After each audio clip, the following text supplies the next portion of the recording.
오늘은 비가 안 와서 그나마 교통이 원활한 것 같아서 훨씬 마음이 놓입니다. 어떠한 가운데도 하나님 앞에 나오는 여러분들을 주님께서는 잊지 않으실 것을 믿습니다. 우리 오늘 함께 나눌 말씀은 요한복음 3장 31절부터 36절까지입니다. 요한복음 3장 31절부터 36절까지 3장 마지막 부분이 되겠습니다. 저와 여러분들이 한 절씩 교독하시도록 하겠습니다. 제가 먼저 31절 읽도록 하겠습니다. 위로부터 오시는 이는 만물 위에 계시고 땅에서 난 이는 땅에 속하여 땅에 속한 것을 말하느니라. 하늘로부터 오시는 이는 만물 위에 계시나니 그가 친히 보고 들은 것을 증언하되 그의 증언을 받을 자가 없도다. 그의 증언을 받는 자는 하나님이 참되시다는 것을 인쳤느니라. 하나님의 말씀을 하나니 이는 하나님이 성령을 한량없이 아버지께서 아들을 사랑하사 만물을 다 그의 손에 주셨으니 아들을 믿는 자에게는 영생이 있고 아들에게 순종하지 아니하는 자는 영생을 보지 못하고 도리어 하나님의 진노가 그 위에 머물러 있느니라. 아멘. 여러분, 오늘 말씀은 니고데모와 나누는 말씀이 아닙니다. 지금 지난주일 세례 요한의 제자들 중에 한 사람이 예수님께서 우리 선생님인 세례 요한보다 더 뒤에 나타났는데 그곳에 더 많은 사람이 몰려간다는 것을 가지고 시기하듯이 물어보자 세례 요한이 아니다, 그것은 하나님이 하신 일이다. 그리고 나는 그는 흥해야 됐고 나는 쇠어야 한다는 말 이후에 그 제자들에게 다시금 설명해 주는 예수 그리스도에 대해서입니다. 그러니까 앞에 얘기한 3장 11절서부터 16절까지의 내용을 다시 한번 되돌이하는, 반복하는 내용으로 여겨질 수 있습니다. 그래서 어떻게 이렇게 말씀을 읽다 보면 21절, 3장 21절 다음에 31절을 읽으면 훨씬 내용이 연결이 훨씬 부드럽고 이해가 빨리 될 수 있는데 세례 요한의 제자와의 이러한 대화 다음에 오늘 31절 말씀이 붙어 있기 때문에 저는 그 말씀의 순서 그대로 이 바로 앞에 있던 30절 그는 흥해하여야 하겠고 나는 쇠하여야 한다. 그런데 그 이유가 뭔 줄 아니? 라는 그 대답으로서 오늘 31절서부터 36절 말씀을 그 대답으로 풀고 싶습니다. 동시에 세례 요한이 나와 예수 그리스도가 어떤 차이점이 있는지 다시 말해줄 테니까 정신 똑바로 차리고 들어 하는 그런 의미의 대답입니다. 더불어 이 말씀은 세례 요한이 예수님을 그리스도라 칭하는 마지막 증언과도 같은 내용입니다. 사실 이 이후에 예수님에 대하여 이렇게 자세하게 증언하는 내용은 등장하지 않기 때문에 그렇습니다. 오늘 말씀을 통해서 몇 가지를 생각해 볼 텐데 처음 저에게 주어진 이 내용들은 예수님에 대한 여러 가지 별칭들이 31절부터 36절까지 가득히 있다는 겁니다. 개인적으로 오늘 말씀을 준비하면서 제일 오랜 시간을 썼는데 제가 마음에 이렇게 느껴지는 부분이 하나도 없다는 부분이에요. 너무 말씀이 아는 말씀인데 설명하기 어렵고 설명한다고 설명을 알아들었는지 확인할 수 없는 아주 야릇한 그러나 너무 중요한 말씀인데 어떻게 여러분들에게 강론을 해야 되는지 그게 제일 힘들더라고요. 왜? 지금 이 동일한 내용을 최소한 요한복음 1장서부터 지금까지 3회 이상을 여러분들과 나눴어요. 근데 네 번째 지금 반복이 되고 있거든요. 그래서 아니 하나님 뭐가 이렇게 급하시고 다급하실까 하는 생각이 살짝 듭니다. 자, 오늘 예수님에 대한 별칭이 나오는데 이 별칭들을 이해하는데 필요한 성경 구절이 요한복음 1장에 나옵니다. 자, 요한복음 1장 1절 볼까요? 태초에 말씀이 계시니라. 이 말씀이 하나님과 함께 계셨으니 이 말씀은 곧 하나님이시니라. 자, 예수님이 말씀으로 표현된 거 이해하시죠? 그리고 요한복음 1장 14절에겐 이렇게 말합니다. 이 말씀이 육신이 되어 우리 가운데 거하심에 우리가 그의 영광을 보니 아버지의 독생자의 영광이요 은혜와 진리가 충만하더라. 이 두 가지를 연결하면 이런 것입니다. 태초에 말씀이 계셨는데 이 말씀이 육신이 되어 이 땅에 내려오신 그분이 예수 그리스도시다. 이러한 내용입니다. 이것을 토대로 해서 오늘 세례 요한이 다음과 같이 그 별칭, 예수님의 별칭들을 나열합니다. 먼저 보면 위로부터 오시는 이라는 말을 씁니다. 예수님은 위로부터 오시는 겁니다. 그래서 그분은 만물보다 위에 계시다는 것입니다. 우리가 다스리는 이 세상을 초월해 계시는 분이랍니다. 그러므로 만물 아래 속한 자들이 만물 위에 있는 그의 말씀을 알아듣는 것이 쉽지 않을 수 있다는 거예요. 이해하기 어렵다라는 부분도 내포하고 있습니다. 두 번째, 하늘로부터 오시는 이라는 말로 두 번째 별칭을 쓰고 있습니다. 그렇죠? 31절에도 그렇고 34절에도 그렇고요. 하늘에 속한 분이라는 뜻입니다. 위라는 것이 어디냐? 하늘이다. 하나님이 계신 곳이다. 그래서 나중에 다시 나누겠지만 이분은 하늘에서 본 것들을, 하늘에서 그에게 알려주신 것들을 나누는 분이다. 이렇게 얘기합니다. 그러니 인간사를 살고 있는 우리가 지금 현실, 과거에서 겨우 벗어나서 현실 가운데 얽매여 사는데 앞으로 일어날 일까지 예측하고 말씀하시고 그리고 우리에게 펼쳐주시는 그의 행동이 이해되어지기 어렵죠. 도저히 약간 미쳤나? 또라이인가? 이렇게 느낄 수밖에 없는 그 예수님의 강론 현장이라는 거예요. 그의 행동 현장이라는 거예요. 그리고 또 하나 다른 이름을 썼는데 하나님이 보내신 이다라고 34절에 딱 다시 함께 이야기합니다. 하나님이 보내셨어, 그 사람은.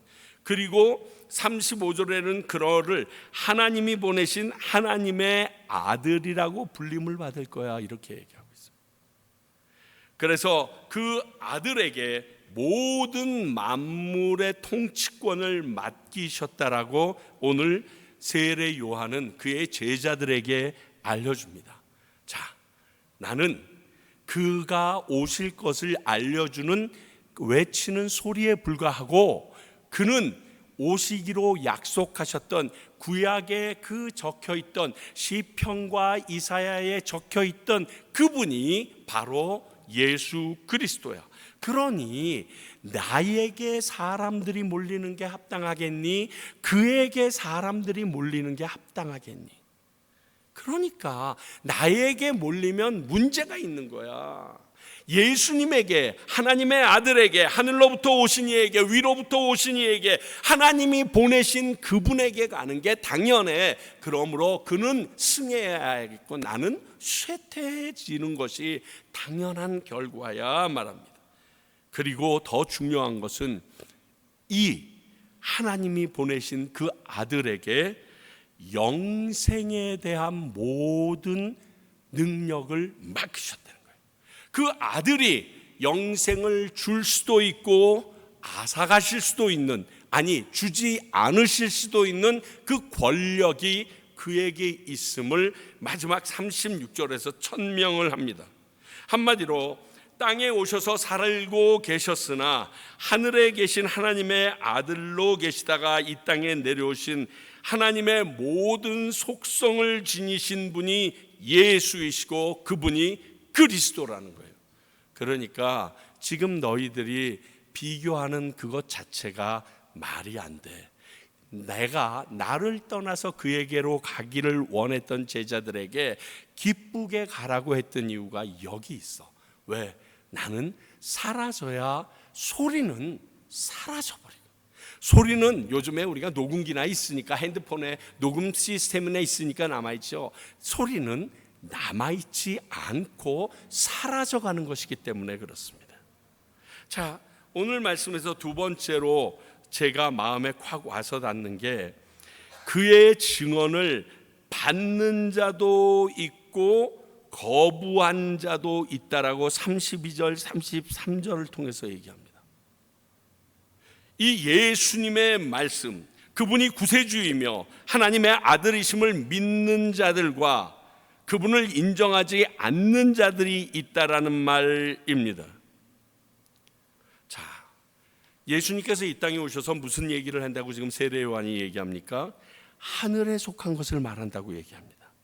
근데 그 하늘에 속한 것을 무슨 능력으로?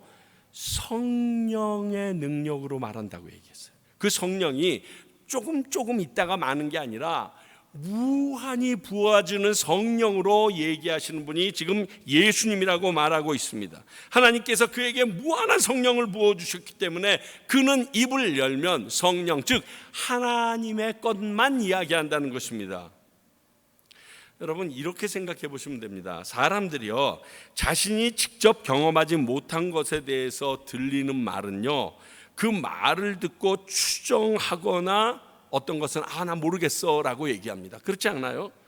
기껏해야 내가 추정한다 손치더라도 그건 카더라 통신에 불과합니다. 왜냐하면 그 사람이 살아온 환경과 경험과 지식과 그리고 그에게 주어져 있는 많은 능력이 다 다르기 때문에 이걸 아무리 조합해도 진리는 아닙니다. 비스름할 수도 있고 그렇게 맞을 수도 있지만 그와 정반대되게 결론을 내놓고 말할 수도 있기 때문에 그렇습니다. 예를 들면 이런 겁니다. 사람들이 막 경배와 찬양팀에서 대해서 많이들 얘기합니다. 그런데 제가 말하는 경배와 찬양팀은 내가 직접 경험해 봤습니다. 물론 제가 있던 그 기간의 중심이겠지만, 그래서 경배와 찬양에 대해서 별의별 이야기들을 많이 하는데 어떨 때는 기도 안 찹니다. 영락교회에 대해서 얘기하는 분들, 주님의 교회에 대해서 이야기하시는 분들, 온누리교회에서 얘기하시는 분들 참 많습니다. 근데 그분들의 이야기를 쭉 듣고 있자면 그 자리에서 일어나서 빠져나와야 되겠다라는 생각이 들 때가 있어요. 와, 어떻게 이 말이 저렇게 와전이 됐지? 어떻게 그 목사님들을 저렇게 이해하고 있지 않은, 이해가 안 되는, 놀라, 진짜 와, 미치겠다. 이거 왜 제가 그렇게 말할 수 있습니까? 저는 그 단체에 일정 기간이지만 몸담았던 적이 있고 경험했던 나의 노하우가 있습니다. 그런데 그렇지 않은 사람이 자신이 들었던 이야기로 얘기하는 것을 들을 때 경험했던 사람은 답답할 수가 있고 어떻게 A가 C가 됐지라고 생각할 수 있기 때문에 그렇습니다. 오늘 예수님의 경우도 똑같습니다. 경험해보지 못한 분들은 확실하고 확신있게 말하지도 못하는데 그 이해도도 지식의 정도도 저와는 확연히 다른데 싸움이 되지 못하는데, 예수님은 하늘의 것을 말할 때 이 땅의 기득권자들이 너무 확신 있게 그 말씀을 할 때 두려워 떨 수밖에 없는 겁니다. 우리는 성경을 통해서 읽은 게 전부 다인데 그 성경은 물론이요, 그 성경이 그렇게 쓰여진 이유와 관계에 대해서까지 얘기하시는 게 예수님이잖아요. 그래서 그의 가르침에 대해서 세상 사람들이 뭐라고 평가합니까? 지금까지 본인들을 가르쳤던 서기관과 선생들과 레벨이 달랐다고, 차원이 달랐다고, 너무 놀라했다고. 왜냐하면 그 말씀이 나온 이유를 너무 분명하게, 그것도 자기의 뜻대로 자기의 지적인 능력으로 얘기하는 것이 아니라 구약에 적혀져 있는 말씀을 풀어서 하늘의 뜻을 정확히 내리고자 하니까 할 말이 없는 거예요. 그거랑 똑같습니다. 항변이 힘든 겁니다. 기껏해야 그들은 하늘의 것을 경험하지 못해서 말해봤자 카더라 통신 정도예요. 아이러니하게 그렇기 때문에 자신의 주장이 맞다라고 똥꼬집도 부릴 수가 있어요. 왜? 야, 30살 된 놈이 알면은 얼마나 알아. 내가 60년 동안 성경을 연구해 봤는데 하늘에서 왔다는 것 자체를 인정하지 않으면 무엇라고 얘기해도 나도 못 가봤고 너도 못 가봤을 텐데 이러면서 우김은 사실 여러분 제가 해봤더니 우기는 사람을 이길 수 있는 방법은 없어요. 조용히 말을 접어야지. 뭐 나는 거기에서 왔어 그랬는데 그래? 근데 그게 뭔데? 뭐 이러면서 덤비면요 더 할 말이 없더라고요. 지금 똑같은 현상이 이 땅 가운데 오신 예수님 앞에 벌어진 거예요. 하늘에서 오신 그분이 하나님의 뜻과 섭리를 가지고 이 땅에 있는 백성들에게 이야기하는데 하늘은 근처에도 못 가봤고 하나님의 뜻을 심도 있게 연구하거나 정말 그분을 존귀히 여기는 마음이 없는 자들이 내가 내 이득과 기득권을 위하여 자기의 뜻대로 덤벼드니까 예수님이 십자가에 달려 죽으실 수밖에 없는 거예요. 그게 마지막 길인 거예요. 죽여버리면 살아남은 사람이 이기는 거거든요. 하나님의 섭리와 뜻을 믿는다는 것이 그렇게 쉬운 일이 아닙니다. 또 그의 증언을 받는 자와 거부한 자들은 땅에 속한 자들이기 때문에 이해가 어렵다는 것을 이 안에서 요한이 이야기합니다. 요한이 이렇게 얘기하는 데는 나조차도 그분의 말씀을 이해하는 게 어렵다라는 의미가 내포되어 있습니다. 아무리 세례 요한 내가 그분의 앞길을 펼치려고 왔지만 그분이 하시는 그 일과 앞으로 그분이 당하시고 하나님께서 이루실 그 모습에 대해서는 나도 이해가 어렵다. 그러니 그분의 말씀을 누가 믿고 따를 수 있겠느냐. 근데 그를 믿는 자를 자만이 하나님이 참되시다라고 하나님이 진짜 신이라고 얘기할 수 있다라고 써 있어요. 이게 무서운 거예요. 내가 하나님을 믿는 것 같아요. 그리고 예수님을 안 믿어. 상관없어. 그런데 그 하나님을 내가 이해하고 그 하나님에게 의로 여김을 받을 수 있는 방법은 내 눈에 보이는 하나님의 아들 하늘로부터 오신 그 위로부터 오신 그분을 믿어야지만 하나님이 참된 나의 신이라고 인정할 수 있다라고 얘기하는 거예요. 그러니까 내가 예수님을 이해하지 못하고 예수님의 말씀을 믿지 못하고 그분을 구세주로 인정하지 않고서는 하나님을 나의 신으로 받아들이는데 문제가 생긴다는 거예요. 참 어려운 이야기를 하고 있어요. 예수님께서 이 땅에서 오셔서 했던 일들을 과학적으로 얘기하면 이렇습니다. 물의 부력을 깨트려 버리십니다. 막 걸어가는 물을. 물질의 성분도 마음대로 바꿔봐요. 물을 포도주로 바꿔버리거나 또 소위 질량 보존의 법칙도 그분에게는 소용이 없어요. 물고기 5마리와 2마리와 보리떡 5개를 가지고 5,000명이 막 먹어요. 그리고도 막 남아. 도대체 질량 보존의 법칙은 어디로 날아가 버린 거야? 질병이어도 있고요. 막 정신을 못 차려요. 이해가 안 돼요. 아무리 사람들에게 설명하려고 해도 그걸 설명하기가 어려워요. 그런데 구원과 영생 그리고 하나님의 나라에 대해서 누가 인정하겠느냐? 그리고 그 들어가는 방법에 대해서 누가 논할 수 있겠느냐? 지금 그 말이에요. 그것을 알기를 원하면 이해 안 되는 그 예수를 믿는 것만큼 쉽지 않은 일이다. 어려운 일이라는 거예요. 영생과 구원이 우리는 뭐 10원짜리 주듯이 우리에게 10원씩 주는 것 같은 그 구원이 그게 아니라는 거예요. 그게 아주 어려운 경지에 주어지는 것들이라는 것입니다. 그래서 그들은 직접 예수님의 말씀에 거부하게 될 수밖에 없었던 것입니다. 결론적으로 보면 한번 제가 생각해 봤어요.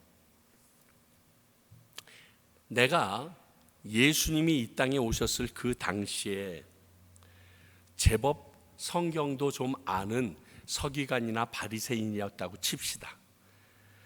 그런데 30대 간 넘은 젊은 청년이 하나님의 아들이라고 그러고 그를 믿어야지만 영생을 얻게 된다는 말을 한다면 지금 시대에 통일교나 신천지 같이 여기지 않으시겠어요, 여러분? 아주 객관적으로 한번 생각해 보세요. 여러분, 믿기 어려워요. 저희 교회 청년이 30세가 없어. 그렇잖아요. 저희 교회에 나오는 사람들 중에 청년 중에 30세가 없어요. 최소한 그것보다 한 7, 8살 다 위여야 돼. 그런데 그 30세짜리가 나와가지고 내가 하나님의 아들임네, 나를 믿으면 구원을 얻을 수 있다. 이거 신천지지, 이단이지. 저 돌로 쳐라 얘기가 나오죠, 당연히. 지금 시대의 흑세몸이라는 그 이단들과 예수님 당시에 예수님은 동일급이었을 거예요. 그게 믿어지지가 않거든. 그러면 지금 시대는 다를 것이나 똑같아요. 지금 시대에 이렇게 수요일 날 여러분 기름 쓰고 시간 쓰고 노력을 들여서 교회에 나와서 앉아있다. 여러분 제정신 아닌 거예요. 아직까지 예수를 믿어, 아직까지 종교를 믿어 하는 종류가 여러분들이시되는 거예요. 주변에 많은 사람들이 예수를 믿고 교회 나오고 목사들이 외쳐도 이런 2000년 전에 팔레스타인에서 태어난 청년을 신인 하나님의 아들이며 나의 구세주라고 믿고 오늘 교회 나오는 거, 이거는요 하나님의 은혜로 된 거예요. 요즘 시대엔 더 안 믿어요. 그렇지 않아요? 객관적으로 얘기해 보세요. 그러므로 우리가 아무리 열심히 예수님을 전하고 교회에 나오라고 해도 예수님을 믿지 않는 사람이 있는 것은 우리들의 열심의 부족함이 아니라기보다 오히려 정상입니다. 그러니까 실망하거나 낭망하지 마십시오. 예수님이 직접 오셔서 수많은 기적을 보여주면서 그 놀라운 말씀의 영향력으로 얘기했는데도 안 믿었어. 요즘 여러분 사도 바울 같은 사람 한 사람만 나타나서 엄청 모일 것 같죠? 천만의 말씀 안 와요. 안 와. 우리가 어떠한 존재를 믿어서 그 사람, 그 존재의 능력으로 구원을 받아 천국에, 파라다이스에 간다, 이 자체가 지금 시대 사람들의 머리 사고방식에 안 들어가요. 그런데 우리 까놓고 우리 믿잖아요. 믿기 때문에 오늘 이 자리에 나온 거 아니에요. 그걸 은혜라고 하는 거예요. 하나님의 놀라운 선물인 거예요. 아니면 이게 가능했겠느냐? 세례 요한도 예수님에 대해서 세상이 이렇게 반응할 것이라는 것을 제자들에게 미리 알려줍니다. 그러니 예수님의 제자로 따라가려고 세례 요한에게서 예수님에게로 옮길 만한 제자들이 과연 몇 명이나 있었을까요? 너 가면 이단 집단의 수괴를 섬기는 놈으로 바뀐다, 뭐 이렇게 얘기한 거랑 같으니까. 또 하나 오늘 말씀이 저에게 주는 놀라운 거는 36절 말씀입니다. 한번 읽어볼까요? 36절.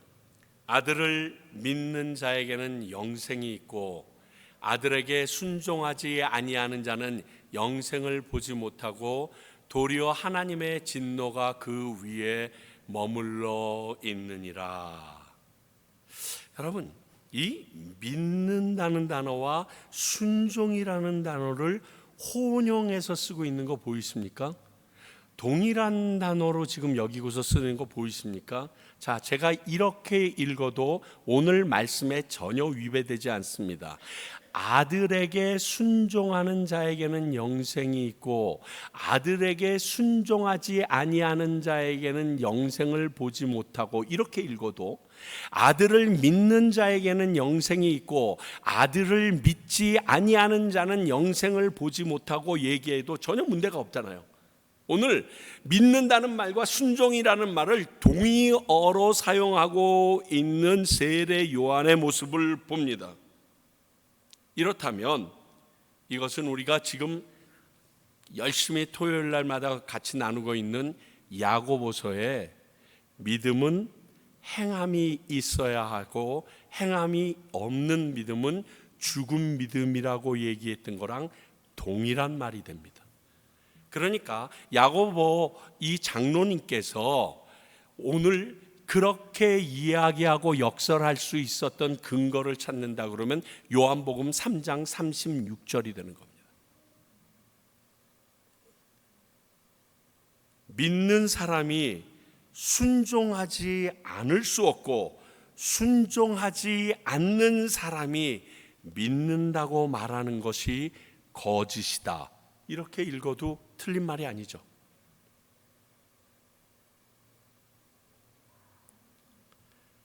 과연 무엇을 순종한다는 걸까요?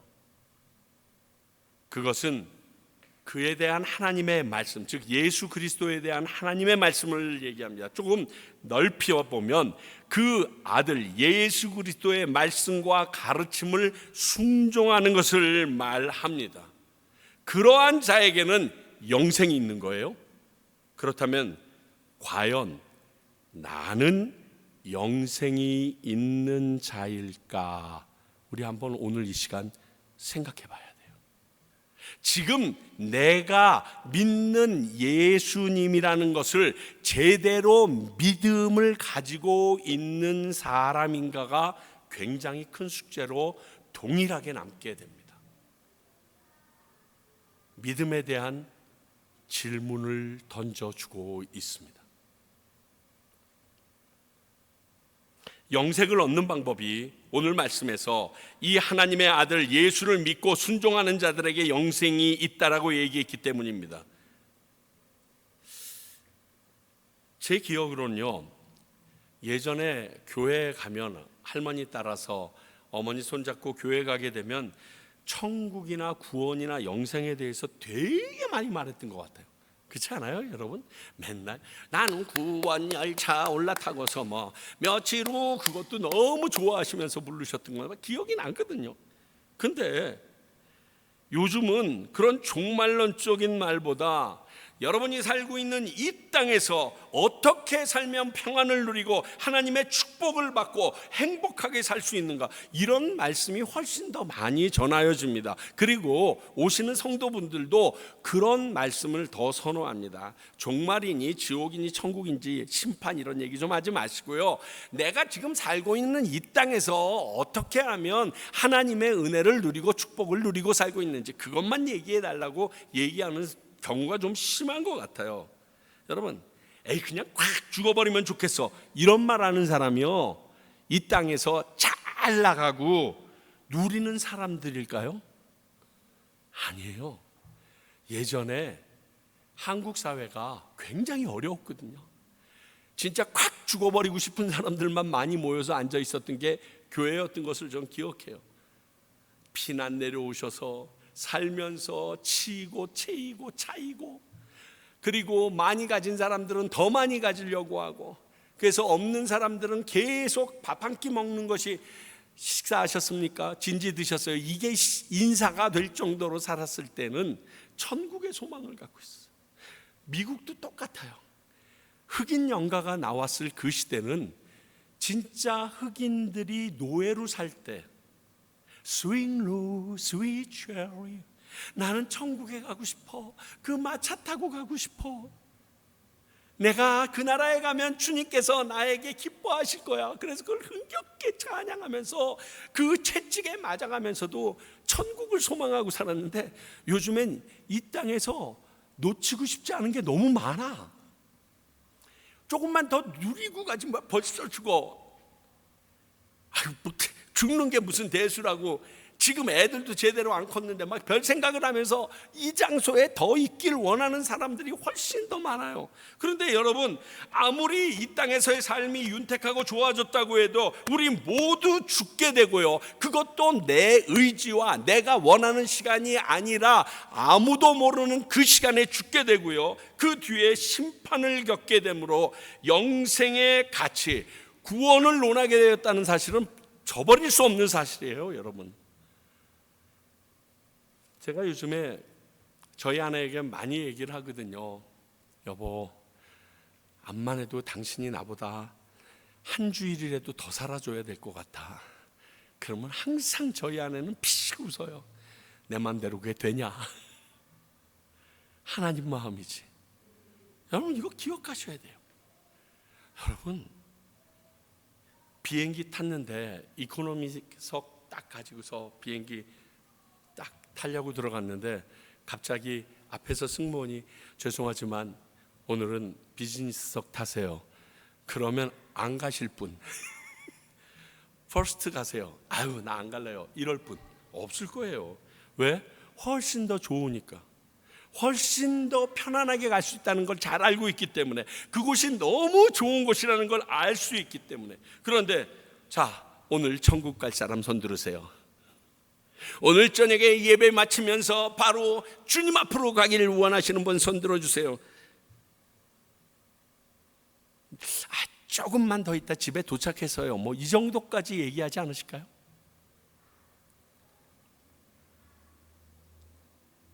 여러분, 그런 사람이 있다면, 내가 그런 존재라면 천국은 비즈니스석보다 못하다고 여기는 거 아닐까요?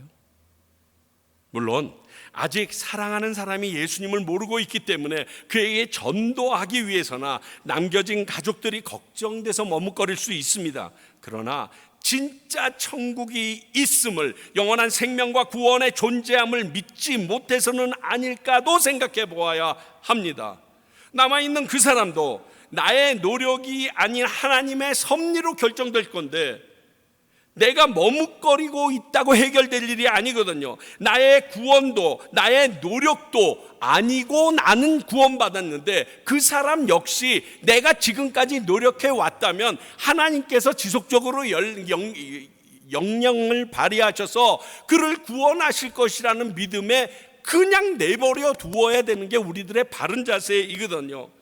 그 일이 내게 허락하신 하나님의 사명이라면 그때까지 우리 살겠죠. 그러나 그게 우리의 사명의 끝이 아니고 이미 끝났다면 그냥 부르면 가야 되는 거고, 그것은 비즈니스석 정도가 아니라 퍼스트 곱하기 WWVVVV 이 정도 되는 최고의 자리거든요. 왜 이 말씀을 드리느냐?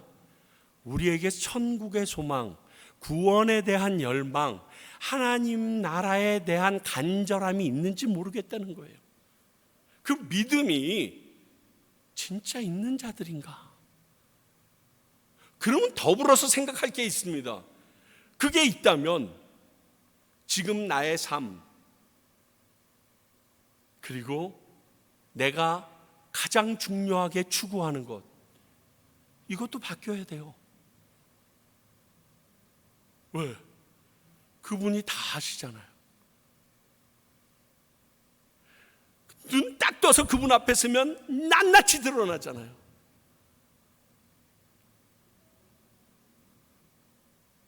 오늘 세례 요한의 이 증언들을 보면 우리로 정말 예수님을 구주로 믿는지 여부를 확인하기를 바라고 있습니다. 세례 요한은 결국 사명을 당해 죽게 됩니다. 그러나 그는 자신이 증거한 예수님에 대한 확신이 있었기 때문에 그 죽음이 천국으로 인도하는 길이었음을 그는 알고 있었을 거예요.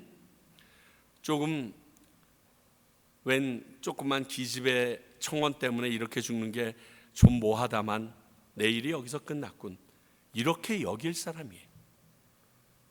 하나님이 나를 쇠하게 하시는데 이 방법을 쓰셨구나, 이렇게 말할 사람이거든.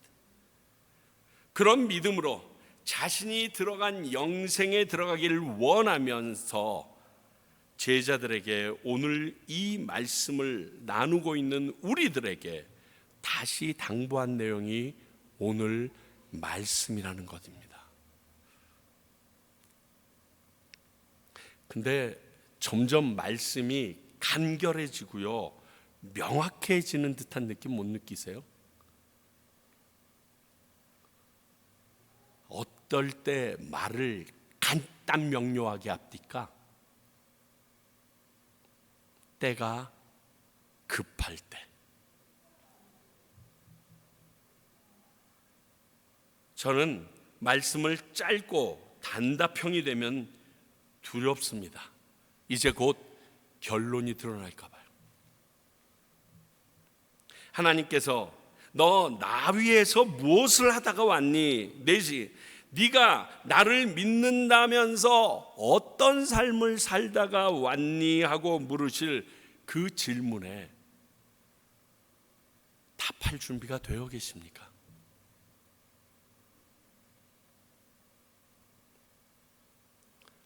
우리 이 하나님의 심판을 기억하면서 정신 차리고 살아야 합니다. 이 땅이 끝이 아닌 삶을 산 추구하는 자들이 우리 예수 그리스도를 믿는 우리들이기 때문에 그렇습니다. 이것 꼭 기억하고 살기를 원했던 이 세례 요한의 마음, 오늘 꼭 마음속 깊이 새기고 나아가실 수 있는 저와 여러분 되길 바랍니다. 기도하겠습니다. 하나님 아버지, 세례 요한을 통하여 다시 한번 우리가 믿는 그 예수 그리스도에 대하여, 나의 믿음에 대하여, 그리고 당신께서 약속하신 영생 구원에 대하여 다시금 생각해 봅니다. 정말 오늘 저녁 주님께서 나를 부르시면 두려울 수밖에 없음을 고백하며 그 부르심에 자유할 수 있는 저희들이 되도록 믿음 충만히 허락하여 주시옵소서. 하나님의 뜻을 아는 지혜가 있게 하여 주시옵고, 하나님의 그 놀라운 경륜을 찬양하고 영광 돌릴 수 있는 저희들이 되게 하여 주시옵소서. 그리하여 주님 앞에 섰을 때 그 기쁨을 말할 수 없어서 찬양하는 저희들의 모습이 되어지게 해 주시옵소서. 지금은 우리 주 예수 그리스도의 은혜와 하나님 아버지의 사랑과 성령님의 그 예수 그리스도 하나님의 말씀, 또 그 말씀대로 살 수 있는 능력 더해 주심이 오늘 우리의 믿음이 순종함으로 예수님의 원하시는 영생에 들어가길 원하는 주님의 백성들과 그 길에 통로가 되기를 원하는 평강교회와 그 일의 전달자로서 쓰임을 받고 있는 선교사님들을 위해 이제로부터 영원히 함께 하시기를 간절히 축원하옵나이다. 아멘.